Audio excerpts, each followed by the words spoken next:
여러분, 중국 경제가 과거 일본처럼 30년 장기 침체라는 늪에 빠질 수밖에 없는 결정적 이유를 알고 계신가요? 현재 중국 곳곳에서는 거액의 계약금을 치르고도 아파트 건설이 전면 중단되어 수많은 수분양자가 막대한 고통을 겪고 있습니다. 이는 단순한 건설사 몇 곳의 도산 문제가 아닙니다. 국가의 전폭적 지지를 받던 1위 국영기업 완커마저 파산 절벽에 서 있기 때문이죠. 정말 소름 돋는 점은 이 붕괴의 흐름이 30년 전 일본 경제를 무너뜨렸던 암흑기의 시작점과 완벽하게 일치한다는 사실입니다. 그래서 오늘은 중국이 어째서 일본보다 더 가혹한 장기, 불황의 길을 걸을 수밖에 없는지 그 내막을 아주 정밀하게 파헤쳐 보겠습니다. 끝까지 집중해 주세요. 자, 이번 사태의 본질을 파악하려면 반드시 일본의 사례부터 짚고 넘어가야 합니다. 일본의 과거를 모르면 현재 중국이 처한 파국을 절반도 이해할 수 없거든요. 1980년대에 일본을 떠올려 보십시오. 당시 일본은 전 세계의 자본을 독식하던 압도적 경제 대국이었습니다. 도쿄 땅만 다 팔아도 미국 전체를 매입할 수 있다는 우스갯소리가 나올 만큼 부동산 가격이 비정상적으로 치솟았습니다. 일본 자본이 뉴욕 록펠러 센터를 거침없이 사들였고 니케이 지수는 38 영선을 돌파하며 고공행진을 이어갔죠. 하지만 1990년 그 거대한 거품이 순식간에 터져버렸습니다. 부동산 가치가 반토막 나며 끝없는 추락이 시작된 것입니다. 그 결과 일본은 무려 30년이라는 시간을 허공에 날려버려야 했습니다. 2023년에 들어서야 겨우 니케이 지수가 과거의 고점을 탈환했을 정도로 실로 처참한 세월이었죠. 자, 여기서 우리는 매우 중요한 핵심 질문을 던져야 합니다. 일본은 왜 그토록 오랫동안 침체의 늪에서 헤어나오지 못했을까요? 이는 단순히 자산 가격 하락만의 문제가 아닙니다. 이를 이해하기 위해서는 리처드 쿠가 명명한 대차대조표 불황이라는 개념을 반드시 알아야 합니다. 용어는 다소 생소할지 몰라도 그 원리는 의외로 명확합니다. 예를 들어보죠. 우리가 3억을 빌려 3억 원짜리 집을 샀는데 거품이 꺼지면서 집값이 1억으로 폭락했다고 가정합시다. 하지만 은행에 갚아야 할 빚은 여전히 3억입니다. 이런 절망적인 상황에서 우리는 과연 어떤 선택을 하게 될까요? 신차를 구입하거나 여행을 떠날까요? 천만의 말씀입니다. 지출을 극단적으로 줄이며 오로지 빚을 갚는 데만 혈안이 될 것입니다. 순자산보다 부채가 훨씬 커진 자본 잠식 상태에 빠졌기 때문입니다. 이는 생존을 위한 본능적인 반응이죠. 하지만 이러한 개별적인 대응이 국가 전체에서 수천만 명에게 동시에 나타난다면 어떤 일이 벌어질까요? 가게와 기업, 심지어 금융기관까지 소비와 투자를 멈춘 채 부채 상환에만 몰두하게 됩니다. 결국 국가의 돈 흐름이 완전히 마비되어 경제가 빙하기에 접어드는 것, 이것이 일본의 잃어버린 30년이 지닌 진짜 정체입니다. 더욱 무서운 사실은 이러한 국면에 진입하면 정부가 금리를 제로 수준으로 낮춰도 백약이 무효하다는 점입니다. 이자가 없다고 한들 이미 막대한 부채에 억눌린 이들이 누가 또 빚을 내서 사업을 하거나 집을 사겠습니까? 중앙은행이 자금을 공급해도 그 돈은 경제 선순환이 아닌 부채 상환이라는 블랙홀로 흡수되어 버립니다. 그런데 지금 중국에서 이와 소름 끼치도록 흡사한 징후들이 포착되고 있습니다. 최근의 통계 자료를 살펴보면 2024년 7월 기준으로 중국 내 은행들의 신규 대출액보다 대출 상환액이 더 많아지는 현상이 발생했습니다. 이는 지난 20년 이래 처음 있는 일입니다. 중국의 가게와 기업들이 미래 투자를 포기하고 오직 부채를 줄이는 데만 전념하기 시작했다는 명백한 신호입니다. 즉, 중국판 대차 대조표 불황이 서막을 올린 것이죠. 여기서 많은 투자자가 흔히 하는 중대한 오해와 착각이 하나 있습니다. 중국은 공산당이 지배하는 국가이니 정부가 강력한 통제력을 발휘해 부채를 탕감하고 돈을 찍어내면 쉽게 해결될 문제 아니냐는 생각입니다. 하지만 이는 시장의 메커니즘을 간과한 매우 위험한 판단입니다. 비유하자면 이미 수도관이 파열되어 내부가 전부 썩어가고 있는데 단순히 수도꼭지만 잠근다고 해서 그 훼손된 벽면이 단박에 새로운 국면을 맞이할 수 있을까요? 절대 그렇지 않습니다. 대차 대조표 불황이라는 것은 구조적 결함보다 부채에 허덕이는 대중의 불안이 초래하는 현상이죠. 권력자가 나서서 소비를 독려한다고 해결될 일이 아닙니다. 당장 갚아야 할 빚이 산더미인데 외제차를 사고 여행을 떠날 여유가 있을까요? 불가능에 가깝죠. 과거 일본의 사례를 봐도 1990년대 내내 초저금리 정책과 막대한 유동성을 공급했음에도 잃어버린 30년의 늪에서 빠져나오지 못했습니다. 공포라는 내면의 심리적 장벽은 공권력으로 무너뜨릴 수 있는 성질의 것이 아니기 때문입니다. 이 메커니즘을 인지하셨다면 이제 본론으로 들어가 보죠. 중국이 일본보다 더욱 가혹한 장기 침체에 직면할 수밖에 없는 결정적 요인입니다. 구조적으로는 크게 네 가지 측면에서 살펴볼 수 있습니다. 단순한 지표 나열이 아니라 통계 이면에 숨겨진 실질적인 위협을 비전공자분들도 직관적으로 알 수 있게 세밀히 분석해 드리겠습니다. 첫째로, 국가 경제에서 부동산이 차지하는 비중이 일본에 비해 압도적으로 높습니다. 하버드 대학교의 케네스 로고프 교수와 IMF의 공동 연구에 따르면 부동산 및 관련 전후방 산업을 모두 포함했을 때 국가 전체 GDP의 약 25%에서 33%에 육박하는 수치를 보여줍니다. 무려 전체의 3분의 1 수준이죠. 일본의 거품 경제 붕괴 당시 이 비율이 15-18% 수준이었음을 감안하면 상당한 수치입니다. 감이 잘 안 오신다면 구체적인 예시를 들어보겠습니다. 대한민국 경제의 중추인 반도체 산업이 차지하는 수출 비중은 약 20% 내외입니다. 삼성전자의 위기가 국가적 위기로 번지는 것과 같죠. 그런데 중국은 부동산이 반도체보다 훨씬 거대한 규모로 경제를 지탱하고 있습니다. 주택 거래가 절벽을 맞이하면 단순히 건설사의 파산으로 끝나지 않습니다. 신축, 가전, 가구, 마감재 수요가 급감하고 이삿짐 업체와 인테리어 업종, 심지어 주변 상권의 식당들까지 연쇄적인 타격을 입게 됩니다. 전형적인 도미노 현상이죠. 그런데 그 파급력의 규모가 일본의 2배에 달하는 셈입니다. 현지 통계를 살펴보면 신규 주택 건설 자체가 사실상 중단된 상태임을 알 수 있습니다. 건축 공사가 중단되니 철강과 시멘트 생산 라인도 가동을 멈췄죠. 여기서 한국 경제에 치명적인 나비 효과가 시작됩니다. 중국 내수 시장에서 소화되지 못한 중국산 철강 재고가 해외 시장의 저가로 대량 유입되고 있기 때문입니다. 이는 글로벌 철강 시세 하락을 부추기며 포스코와 같은 국내 기업들이 큰 타격을 입는 실질적인 배경이 됩니다. 이웃 나라의 부동산 위기가 우리 산업 현장까지 위협하는 형국이죠. 두 번째 이유는 지방정부의 편중된 수익 구조입니다. 오로지 부동산 개발에만 의존해 온 것인데 이는 일본 사례에서는 볼 수 없었던 중국만의 뇌관입니다. 보통의 민주주의 국가는 조세 수입을 통해 재정을 충당합니다. 하지만 토지 국유제인 중국은 상황이 다릅니다. 지방정부가 건설사의 토지, 사용권을 매각한 수익으로 사회 기반 시설을 확충하고 행정비용을 조달해왔죠. 피터슨 국제경제연구소의 자료에 따르면 호황기인 2021년 당시 지방정부 세입의 38%가 토지 매각 대금이었습니다. 그러나 부동산 경기가 침체되자 개발업체들이 토지 매입을 중단했습니다. 2025년 기준 중국 지방정부의 토지 수익은 정점 대비 52.3%나 급감했습니다. 가용 예산의 절반이 증발한 셈이죠. 상황이 이렇다 보니 중소도시에서는 공직자 급여 체불과 공공인프라 관리 중단 사태가 속출하고 있습니다. 더욱 심각한 복병은 부채 규모입니다. 중국 지방정부는 인프라 투자를 위해 LGFV라는 특수법인을 설립해 막대한 자금을 조달해왔습니다. 글로벌 금융그룹인 BBVA가 추산한 부채 규모는 한화로 약 1경 680조 원에 달하는 천문학적인 액수입니다. 중국 전체 GDP의 50%를 상회하는 수준이죠. 토지 매각은 끊기고 세수 확보마저 여의치 않은 상황에서 부채 상환 능력은 한계에 다다랐습니다. 현 상황의 심각성을 단적으로 보여주는 사례가 하나 있습니다. 자산 가치만 20조 원에 육박하는 거대 건설사가 파산 위기에 몰렸는데 놀랍게도 그 원인은 거액의 채무가 아니었습니다. 단돈 8억 6천만 원의 공사 대금을 결제하지 못해 무너진 것입니다.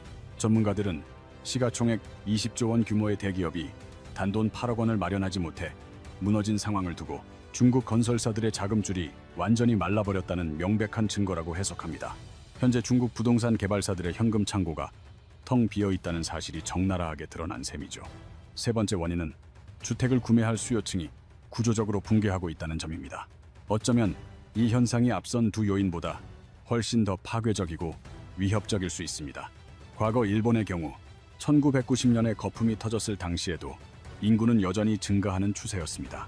나중에 집을 사줄 젊은 세대가 든든하게 받쳐주고 있었기에 느리게나마 경제를 회복할 수 있는 기초 체력이 존재했죠. 하지만 중국은 2022년부터 인구가 줄어들기 시작했습니다. 예상보다 10년이나 빠르게 인구 절벽에 직면한 것입니다. 지난해 출산율은 일명으로 급락했습니다. 왜 중국의 젊은이들은 아이 낳기를 거부할까요? 중국의 실리콘밸리로 불리는 선전시를 예로 들어보겠습니다. 이곳의 주택 가격, 소득 비율, R은 무려 43.5입니다. 월급을 단 한 푼도 쓰지 않고 43년 반 동안 숨만 쉬며 모아야 겨우 내 집 마련이 가능하다는 뜻입니다. 베이징 또한 41.7년에 달합니다. 보통 6년치 연봉이면 적정하다고 보는데 무려 7배나 거품이 낀 상태죠. 이 절망적인 집값 앞에서 중국 청년들이 선택한 최후의 수단이 바로 탕핑입니다. 아침 9시부터 밤 9시까지 주 6일을 뼈 빠지게 일해도 평생 집 한 채 살 수 없으니 그냥 모든 노력을 포기하고 드러누워버린 것입니다. 결혼과 출산, 내 집 마련까지 전부 단념했습니다. 정부 공식 청년 실업률이 21%를 돌파하자 지표가 너무나 참담한 나머지 당국은 아예 통계 발표를 중단했습니다. 하지만 베이징대 교수의 연구에 따르면 구직을 아예 포기하고 부모에게 의존하는 탕핑족까지 포함할 경우 실제 청년 실업률은 46.5%에 육박합니다. 청년 2명 중 1명은 사실상 백수인 상황입니다. 이는 경제에 아주 치명적인 악순환을 유발합니다. 청년들이 집을 못 사니 결혼을 피하게 되고 결혼을 안 하니 아이를 낳지 않습니다. 수요가 사라지니 집값은 연일 하락합니다. 집값이 떨어지면 부모 세대의 자산 가치가 급감하며 소비가 위축됩니다. 지갑이 닫히니 경제가 침체되고 청년 일자리는 더 메마르게 됩니다. 소득이 없으니 탕핑족은 더욱 늘어납니다. 과거 일본이 바로 이 잔인한 악순환의 굴레에 빠져 30년 동안 허우적거렸습니다. 그런데 지금의 중국은 당시의 일본보다 훨씬 더 깊고 치명적인 늪에 발을 담그고 있습니다. 또한 이 탕핑족들이 주택 구매를 포기하고 가만히 누워있는 동안 중국 전역에는 주인을 찾지 못한 미분양 아파트가 산더미처럼 쌓이고 있습니다. 미즈호 리서치의 분석 자료를 보면 2024년 기준 중국의 미분양 재고는 무려 44억 평방미터에 이릅니다. 현재의 판매 속도를 유지한다 해도 이 빈집들을 모두 처분하는데 5년 반이 걸립니다. 하지만 앞서 언급했듯 그 기간 동안 인구는 계속 줄어들 것입니다. 재고가 소진되는 속도보다 수요자가 사라지는 속도가 훨씬 빠른 절망적인 구조입니다. 네 번째, 가장 끊어내기 고통스러운 고리인 디플레이션이 이미 시작되었습니다. 생소한 분들을 위해 쉽게 설명하자면 디플레이션은 물가가 지속적으로 하락하는 현상입니다. 가격이 싸지면 좋은 게 아니냐고 반문할 수 있지만 결코 그렇지 않습니다. 물가가 계속 떨어지면 사람들은 소비를 멈춥니다. 내일 사면 더 저렴해질 것이라는 기대에 구매를 미루기 때문입니다. 물건이 안 팔리니 기업은 살아남기 위해 가격을 더 낮춥니다. 가격이 더 내려가니 사람들은 또 기다립니다. 결국 수익이 악화된 기업이 임금을 삭감하고 해고를 단행하면 소득이 끊긴 사람들은 소비를 더욱 줄이게 됩니다. 이 지옥 같은 연쇄 반응이 바로 디플레이션입니다. 일본은 이 늪에 빠져 무려 30년을 낭비했습니다. 그런데 현재 중국에서 이 경고 신호가 선명하게 나타나고 있습니다. 베이징대 보고서에 따르면 경제 전반의 물가 지표인 GDP 디플레이터가 10분기 연속으로 하락하며 통계 집계 이래 최장기 하락 기록을 세웠습니다. 단순히 마트 식재료 값이 내린 수준이 아니라 모든 산업의 가격 체계가 무너지고 있다는 위험한 징후입니다. 여기에 더 공포스러운 사실이 있습니다. 중국의 총부채가 사상 처음으로 GDP 대비 300%를 돌파했습니다. 니케이 아시아는 이러한 상황을 1998년 금융위기 직전의 일본과 똑같다고 평가했습니다. 하지만 진짜 치명적인 차이점은 따로 있습니다. 1998년 당시 일본은 1인당 GDP가 이미 32.0달러에 달했던 부유한 국가였습니다. 그러나 현재 중국은 고작 13.0달러 수준에 머물러 있습니다. 제대로 된 불을 쌓기도 전에 고령화가 시작되었고 거대한 빚더미에 먼저 짓눌려버린 셈입니다. 그리고 작년 11월 시장의 판도가 완전히 뒤집혔음을 보여주는 충격적인 지표가 발표되었습니다. 중국의 10년물 국채금리가 2000년 통계 작성 이후 역사상 처음으로 일본의 10년물 국채금리보다 낮은 수준으로 떨어지며 국채 수익률을 하회하기 시작했습니다. 국채금리의 하락세는 곧 국가 경제의 미래가 불투명해지자 투자자들이 위험, 자산을 처분하고 가장 안전한 도피처인 국채로 대거 피신하고 있다는 증거죠. 반면 일본은 30년의 긴 디플레이션 탭을 벗어나며 금리가 반등 중입니다. 양국의 희비가 극명하게 엇갈리는 지점입니다. 블룸버그는 시장이 이미 중국을 일본식 장기 불황의 계승자로 낙점하고 이를 가격에 선반영하고 있다며 일침을 가했습니다. 자, 이 네 가지 요소를 종합해 보시죠. 부동산이 경제의 중추인데 지방, 정부는 땅을 팔아 연명해왔고 청년 태반이 실업자라 내 집 마련은 꿈도 못 꾸는데 국가 전체의 물가 지표는 10분기 연속 하락 가도를 달리고 있습니다. 과거 일본도 이토록 동시다발적으로 악재가 겹친 적은 없었습니다. 그런데 지금 중국은 이 거대한 폭탄들이 한꺼번에 터진 셈이죠. 전문가들이 중국의 침체가 일본보다 훨씬 가혹할 것이라 경고하는 결정적인 근거가 여기에 있습니다. 끝으로 소름 끼칠 정도로 반복되는 역사의 한 장면을 짚어보려 합니다. 일본의 암흑기를 정면으로 겪었던 시라카와 전 일본은행 총재는 회고록에서 당시를 이렇게 회상했습니다. 그땐 아무도 버블이라 의심하지 않았다. 고위공직자도, 언론도, 정치인도 무지했습니다. 버블이 붕괴하던 초반엔 그저 잠시 쉬어가는 시기라 여겼고 5년 뒤에도 곧 회복될 거라 믿었습니다. 무려 10년이 지나서야 장기 침체라는 현실을 마지못해 인정했죠. 그 지독한 부정과 현실 도피가 30년의 고통을 만든 것입니다. 현재 중국 당국도 경제는 안정 궤도에 올랐다고 주장합니다. 하지만 1990년에 일본이 증명하듯 이번은 다르다는 인간의 오만을 비웃기라도 하듯 역사는 반복됩니다. 우리가 거대한 시대의 흐름을 막을 순 없지만 그 흐름을 읽는 자와 보지 못하는 자의 결말은 확연히 다릅니다. 1990년에 일본인들은 한참 뒤에야 그게 지옥의 시작이었음을 깨달았지만 우린 지금 그 전환점을 목격하고 있습니다. 오늘 영상이 유익했다면 좋아요로 응원 부탁드립니다. 궁금한 종목이나 경제 뉴스가 있다면 언제든 댓글로 남겨주세요. 밤을 새워서라도 정밀 분석한 리포트와 팩트 체크를 거쳐 다음 영상으로 보답하겠습니다. 구독자 여러분께 꼭 필요한 알짜 정보를 하나도 놓치지 않고 매일 전달해 드릴 테니 구독과 알림 설정까지 꼭 부탁드립니다. 우리 모두 부자 됩시다. 감사합니다. 여러분, 월가의 거물들이 현재 금과 은을 저가에 매집하는 속사정을 알고 계신가요? 미국발 전쟁 여파로 떠들썩한 이 시점에 말이죠. 상황은 긴박한데 이상하게도 금과 은의 가치는 하락세입니다. 보통 정세가 불안하면 안전자산인 금값이 치솟는 게 상식이잖아요. 누구나 그렇게 예상했을 겁니다. 그런데 왜 시장은 거꾸로 가고 있을까요? 분명 의구심을 품는 분들이 계실 겁니다. 하지만 전 바로 지금이 결정적인 기회라고 말씀드리고 싶어요. 실제로 금값이 이처럼 조정을 받는 틈을 타서 월가의 큰손들은 남몰래 물량을 확보하고 있습니다. JP모건이나 골드만삭스, 심지어 각국 중앙은행들의 행보를 주목해보세요. 그들의 의도를 파악한다면 지금의 하락이 매도가 아닌 매수 적기임을 깨닫게 될 겁니다. 그래서 오늘은 시장의 기묘한 흐름 뒤에 숨겨진 실체와 과거 전쟁사에서 반복된 패턴이 주는 메시지를 짚어보려 합니다. 아울러 스마트머니가 왜 이 조정장에서 금과 은을 싹쓸이 하는지 그 구체적인 이유를 가감없이 공개하겠습니다. 채널 고정하시고 끝까지 집중해주세요. 음악. 우선 현재의 시장 판도부터 냉정하게 짚어봅시다. 지난 19일자를 기점으로 금 현물 시세가 최대 6%가량 급락하며 온스당 500달러대까지 밀려난 상황입니다. 불과 2달 전 기록했던 역대 최고점 대비 0달러 넘게 빠진 수치죠. 은의 경우는 훨씬 더 충격적입니다. 단 하루 만에 10%를 넘어서는 하락폭을 보이며 66달러 선이 붕괴됐으니까요. 지난 1월 고점이었던 121.65달러와 비교하면 거의 45% 이상 폭락하며 가치가 반토막 난 셈입니다. 하지만 여기서 놓쳐선 안 될 사실이 있습니다. 2025년 한 해 동안 금은 66%, 은은 135%라는 경이로운 상승률을 기록하며 랠리를 이어왔다는 점이죠.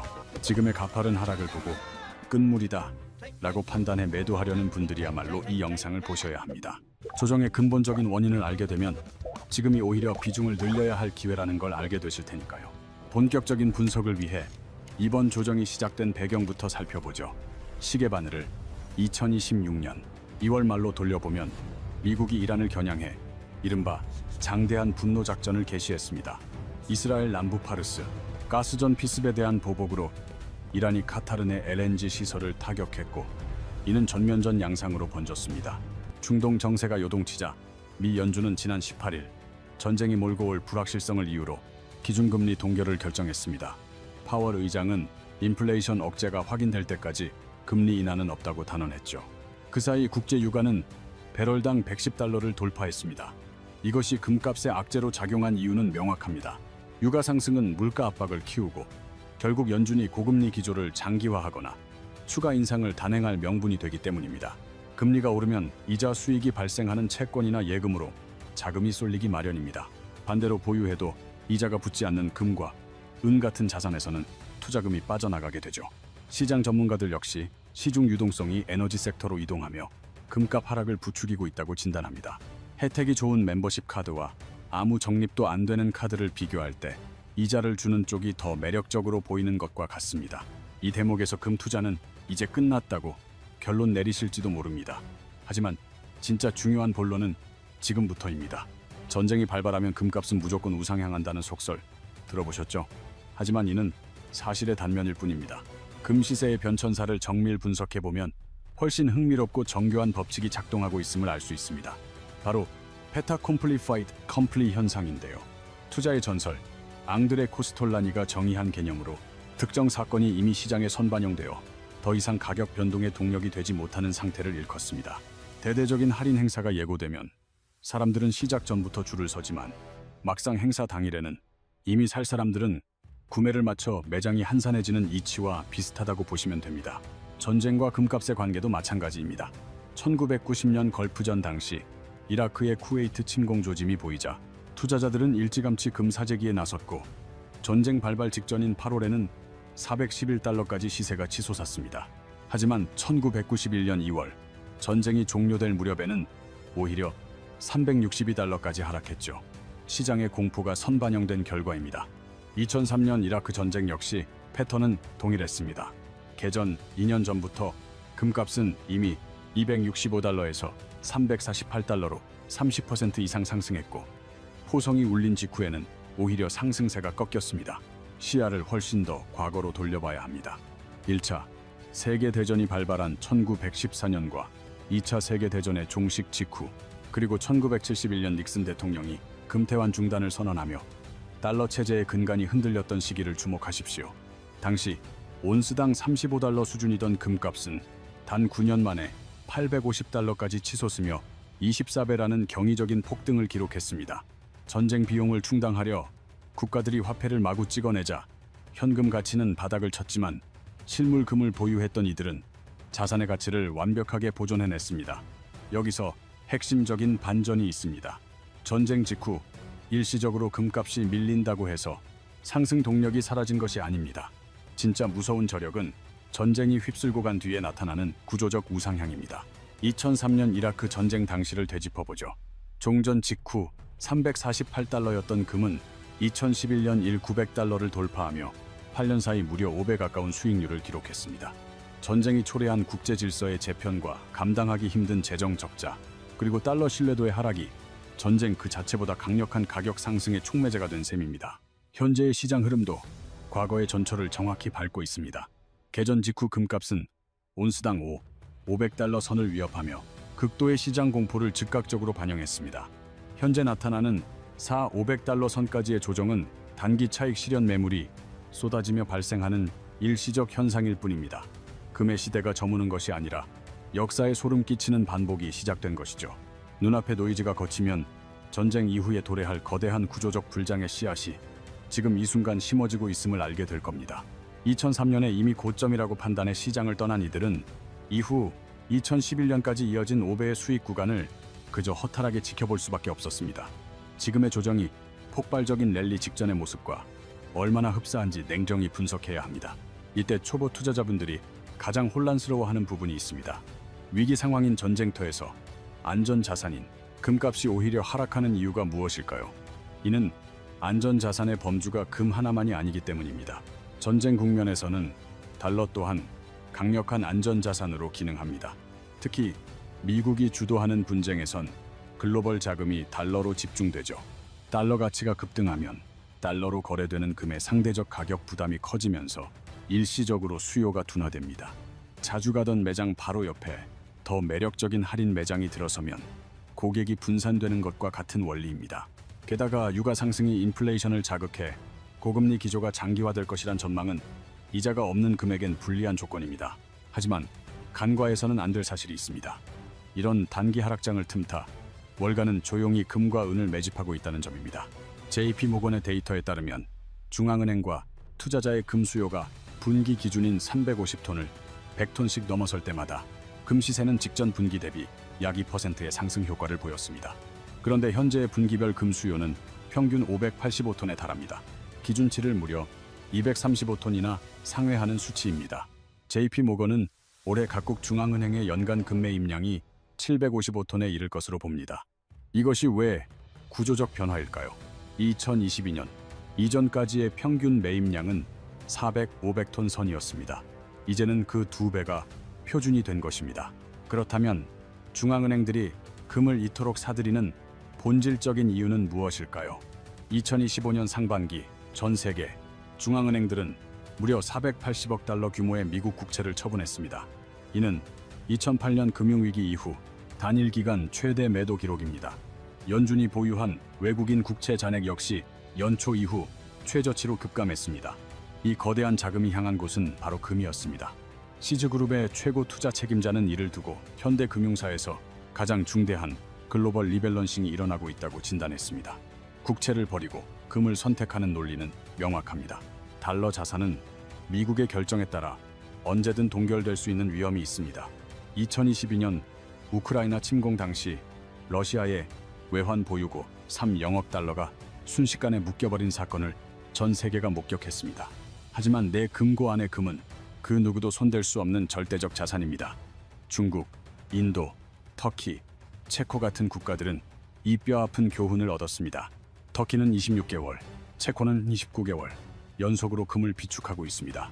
이런 국가 단위의 막대한 매수세가 금값의 하단을 지탱하는 강력한 구조적 지지층을 형성하고 있습니다.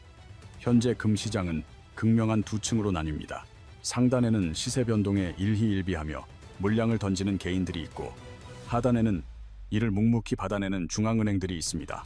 개미들이 공포에 질려 매도 버튼을 누를 때 중앙은행들은 지금을 저가 매수의 기회로 활용하고 있는 구조입니다. 이것이 금값이 폭락하지 않고 견고하게 유지되는 근본적인 동력입니다. 여기에 역사적 변곡점이 하나 더 추가됩니다. 2025년을 기점으로 전 세계의 경제 패러다임이 다시 한번 뒤바뀌려 하고 있습니다. 전 세계 중앙은행들이 보유한 금의 양이 1996년 이후 약 30년 만에 처음으로 미국 국채 규모를 앞질렀습니다. 이 지표가 시사하는 바는 명확합니다. 글로벌 금융 질서에서 달러만이 독보적인 기축 자산이라는 믿음이 흔들리고 있다는 것이죠. 이러한 구조적 변화는 전쟁의 종식이나 일시적인 금리 인상 여부와 상관없이 계속해서 돌아가는 강력한 엔진과 같습니다. 금에 대해 충분히 짚어봤으니 이제는 은의 가치에 주목해야 합니다. 사실 은은 금보다 더 큰 투자 매력을 품고 있지만 이를 아는 분은 드뭅니다. 금이 국가의 비상자금이자 궁극적인 화폐라면 은은 거기서 한 걸음 더 나아가 산업 생태계의 핵심 원료로 쓰입니다. 태양광 패널부터 전기차 배터리, 반도체, 그리고 5G 통신망에 이르기까지 은은 이른바 산업의 쌀 역할을 톡톡히 하고 있습니다. 현재 은 전체 수요 중 절반 이상이 산업 현장에서 발생합니다. 여기서 우리가 주목해야 할 결정적인 데이터가 있습니다. 전문 분석에 따르면 2025년은 은의 수요가 공급을 앞지르는 현상이 무려 5년 연속으로 이어지는 해가 될 전망입니다. 기존 광산은 점차 고갈되는 반면 환경 규제가 강화되면서 새로운 광산을 개발하는 것은 갈수록 험난해지고 있습니다. 반면 태양광과 전기차, 5G 인프라 확대로 인한 은의 수요는 가히 폭발적으로 증가하고 있는 상황이죠. 공급이 수요를 따라가지 못하는 불균형이 심화되는 가운데 은의 역사적 고점은 2026년 1월 온스당 121.6달러 선까지 치솟았습니다. 현재 71달러 안팎인 시세를 보면 격차가 느껴지시죠.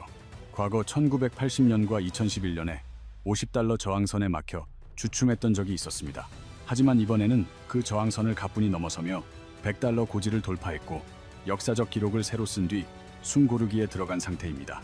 특히 2025년 11월 미국 지질조사국이 은을 공식 핵심 광물로 지정했다는 점에 주목해야 합니다. AI와 반도체, 전기차 등 미래 첨단 산업을 이끌어갈 필수 전략 자산임을 국가 차원에서 공인한 셈입니다. 즉 은을 단순한 장신구용 귀금속이 아니라 희토리와 같은 전략적 가치를 지닌 자원으로 바라봐야 한다는 뜻입니다. 또한 금과 은의 가격 비율을 따져봐도 은의 매력은 선명합니다. 역사적으로 금은 은보다 약 15배에서 30배 정도 비쌌습니다. 하지만 현재 수치를 대입해보면 그 비율이 64배까지 벌어져 있습니다. 이는 은이 역사적 평균치에 비해 현저히 저평가되었음을 의미합니다. 통상 금값이 움직일 때 은은 훨씬 더 가파르게 반응합니다. 금이 1% 오를 때 은은 2~3%씩 튀어오르는 탄력을 보여주곤 하죠. 그래서 투자자들은 은을 가난한 자의 금이라기보다 레버리지가 장착된 금이라고 부르기도 합니다. 작년 지표만 봐도 금이 65% 상승하는 동안 은은 150%나 급등했습니다. 강세장에서 은의 수익률이 금의 2배를 넘긴 것이죠. 이것이 바로 은 투자의 핵심 포인트입니다.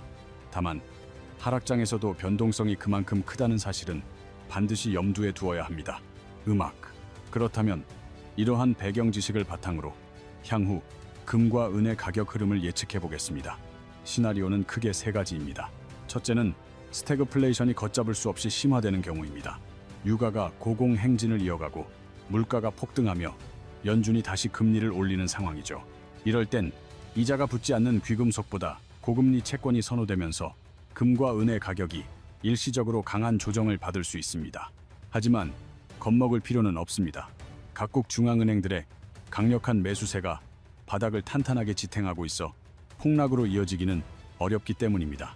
오히려 이러한 단기 조정기는 우리에게 최고의 진입 시점을 제공하는 기회가 될 것입니다.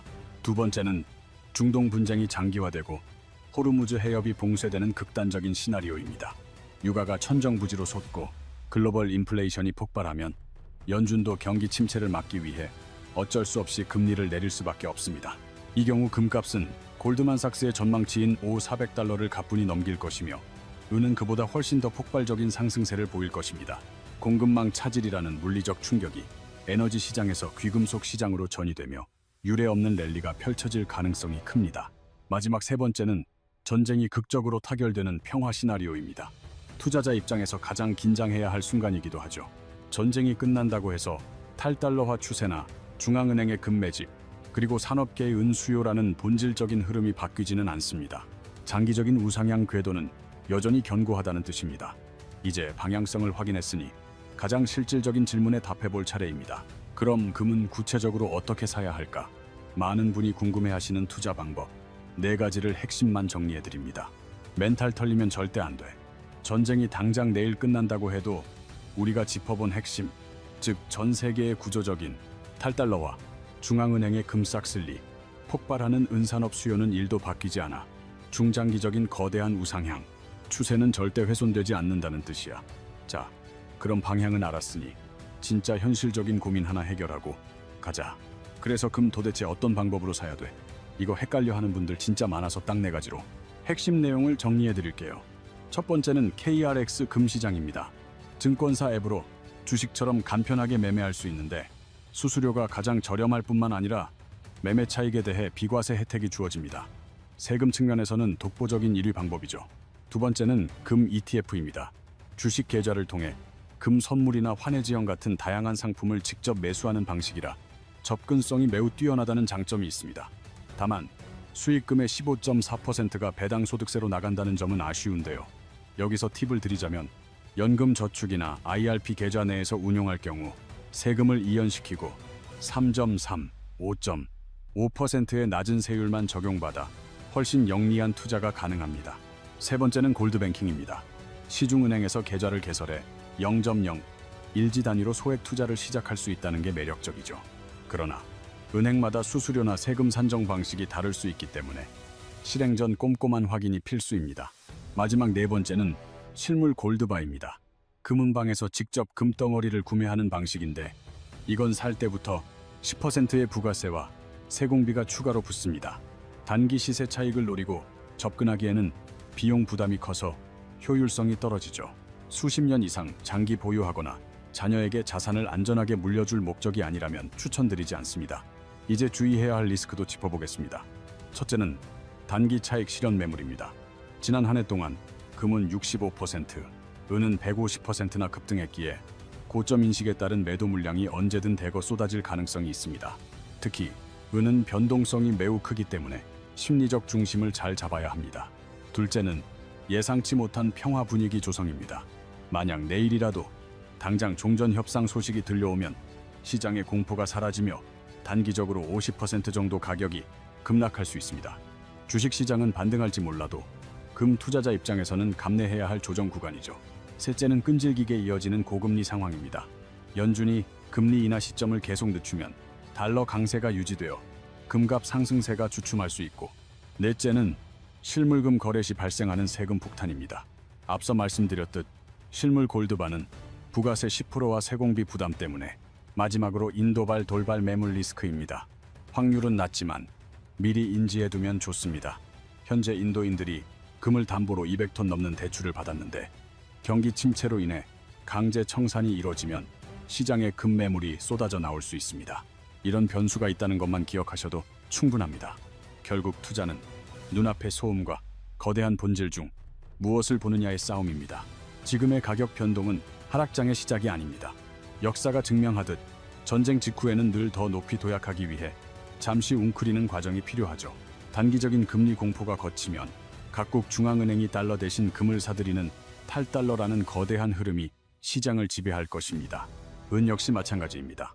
단순한 귀금속을 넘어 AI와 미래 산업의 핵심 소재가 된 이상 수요가 공급을 압도하는 구조적 결핍이 결국 가격을 밀어 올릴 수밖에 없습니다. 일시적인 변동성에 일희일비하지 않고 이러한 흐름을 읽는 분들이 결국 최후의 승자가 될 것입니다. 오늘 분석이 큰 도움이 되셨다면 좋아요 부탁드리고, 궁금한 종목이나 경제 이슈가 있다면 댓글로 남겨주세요. 제가 밤을 새워서라도 철저히 분석하고 팩트를 체크해서 다음 영상으로 찾아뵙겠습니다. 구독자 여러분께 꼭 필요한 핵심 정보를 매일 빠짐없이 전달해 드릴 예정이니 구독과 알림 설정 잊지 마시고 우리 모두 함께 자산을 키워나갑시다. 우리 모두 부자 됩시다. 감사합니다.